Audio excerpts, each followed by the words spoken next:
Welcome to big news. నేను మీ గౌసుద్దీన్ షేక్. ఉన్నదే రాస్తా, చూసిందే చెప్తా. पल्ली रेल ओवर ब्रिज का कंस्ट्रक्शन एक ऐसा मसला जिससे उस एरिया के लोग ही नहीं, उस रास्ते से गुजरने वाले लोग भी काफ़ी परेशान हैं और उसमें जो डिले हो रहा है उससे काफ़ी फ्रस्ट्रेटेड है। तो इस ब्रिज के कंप्लीशन के मामले में थोड़ी सी अहम इंफॉर्मेशन आपके साथ शेयर करना चाहूँगा। पहले जो गुज़िश्ता महीनों में हमने देखा कि कुछ सियासी जमात के लोग वहाँ जाकर धरना देकर अपना एहतजाज कर रहे हैं और कुछ सियासी जमात के लोग वहाँ जाकर गलत बयानबाजी करते हुए दावा कर रहे हैं कि काम शुरू हो चुका है और 2-3 महीने में ख़त्म भी हो जाएगा। जो एहतजाज कर रहे हैं वो एमएलए, एमपी, जीएचएमसी कॉरपोरेटर का नाम लेकर वहाँ पर धरना दे रहे हैं और उनको ये इल्म भी नहीं है कि किसकी रिस्पॉन्सिबिलिटी है, आप किससे सही सवाल पूछें। और दूसरे जो ये कह रहे हैं कि 2-3 महीने में काम ख़त्म हो जाएगा, उनको इस बात का आइडिया भी नहीं है कि कितना काम इन्वॉल्व है और ये कब ख़त्म होगा। तो लिहाजा इस मामले में थोड़ी सी सफाई की ज़रूरत है। आवाम को कम से कम ये अपडेट हो कि इसकी ज़िम्मेदारी किसकी है, इसके ख़त्म होने का क्या टाइमलाइन है। इसलिए हमने थोड़ी सी इसमें पहल बताई और राइट टू इंफॉर्मेशन एक्ट के तहत रेलवे डिपार्टमेंट से इस इंफॉर्मेशन की तलब की। तो उसका हमें रिप्लाई आया है जो मैं आपसे शेयर करना चाहूँगा। तो हमें जो रिप्लाई आया है वो साउथ सेंट्रल रेलवे के हैदराबाद डिवीज़न के पीआईओ मल्लिकार्जुना साहब हैं।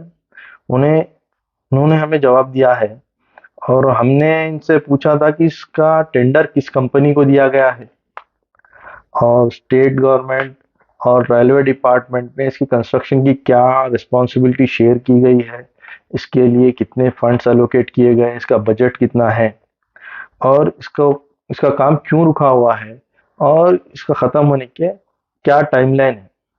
तो उन्होंने हमें ये जवाब दिया है। तो हमने उनसे पूछा था कि इसका बजट कितना है और ये किस कंपनी को ये टेंडर दिया गया है रेलवे डिपार्टमेंट की तरफ से। तो ये जवाब आया है कि इसके लिए रेलवे डिपार्टमेंट की तरफ से 63.4 करोड़ अलोकेट हुए हैं और जो टेंडर जो है धत्री इंफ्रा कंस्ट्रक्शन कंपनी, एक बेंगलोर बेस्ड कंपनी है, इसको ये टेंडर दिया गया है। और हमने उनसे दूसरा सवाल ये पूछा था कि स्टेट और रेलवे डिपार्टमेंट का इसमें क्या शेयर है, यानी कंस्ट्रक्शन का कौन सा हिस्सा कौन सा डिपार्टमेंट में है और इसके लिए कितना फंड्स किस डिपार्टमेंट से अलोकेट हो रहे हैं। तो उसमें जवाब आया कि state government fund share is 50% railway responsibility, ROB portion with in railway boundaries. State government responsibility is to provide approaches on both sides of the railway ROB, यानी कि स्टेट गवर्नमेंट का इसमें सिर्फ 50% है और रेलवे का 50%। और रेलवे की रिस्पॉन्सिबिलिटी में इसके क्रॉसिंग पे जो पिलर्स होंगे, रेलवे क्रॉसिंग पे दो तरफ जो पिलर्स होंगे और जो ब्रिज के ऊपर जो पोर्शन का कंस्ट्रक्शन है रेलवे के फाउंडेशन पे, उसका रिस्पॉन्सिबिलिटी जो है रेलवे डिपार्टमेंट की है। और हमने तीसरा सवाल पूछा था व्हाट इज द रीजन, कि 6 महीने से जो काम रुका हुआ है इसका रीजन क्या है इसके डिले में। तो उसका ये जवाब आया है कि work was not commenced due to non shifting of 1200 mm diameter water pipeline from worksite, यानी कि जो वाटर पाइपलाइन 1200 mm डायामीटर की जो वाटर पाइपलाइन दोनों तरफ से जो रेलवे क्रॉसिंग पे जो बिछनी थी उसमें जो डिले हुआ उस वजह से काम रुका हुआ था। और चौथा और अहम सवाल कि कंस्ट्रक्शन का काम कब शुरू होगा और ये कब खत्म होगा। तो उसका ये जवाब आया कि after completion of soil exploration physical works will be commenced and after getting necessary approval for substructure and foundation works work will be commenced in collaboration company approach road works.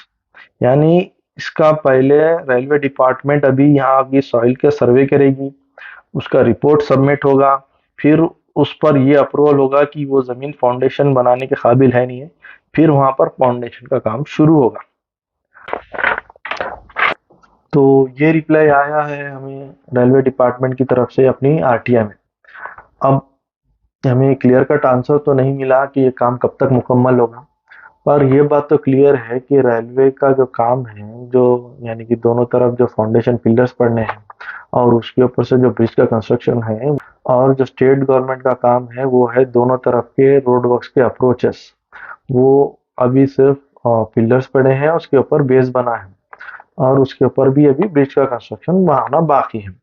तो लिहाजा हम उम्मीद करते हैं कि स्टेट गवर्नमेंट और जो railway का डिपार्टमेंट है इस काम में तेजी दिखाए। अब इस सूरत हाल में ये बहुत ज़रूरी है कि आप अपनी बात, अपना सवाल जो है इस बुनियाद पर रखें, इस इंफॉर्मेशन की बुनियाद पर रखें, ना कि ये गलत अफवाह कि वहां पर जाकर धरना देने से जो है एमपी या एमएलए को काम करा देंगे और ये कि वहां पर 2-3 महीने में काम पूरा हो जाएगा। अपने भाई रहीमुद्दीन को अपनी दुआओं में याद रखिए। जय हिंद, शब बखैर।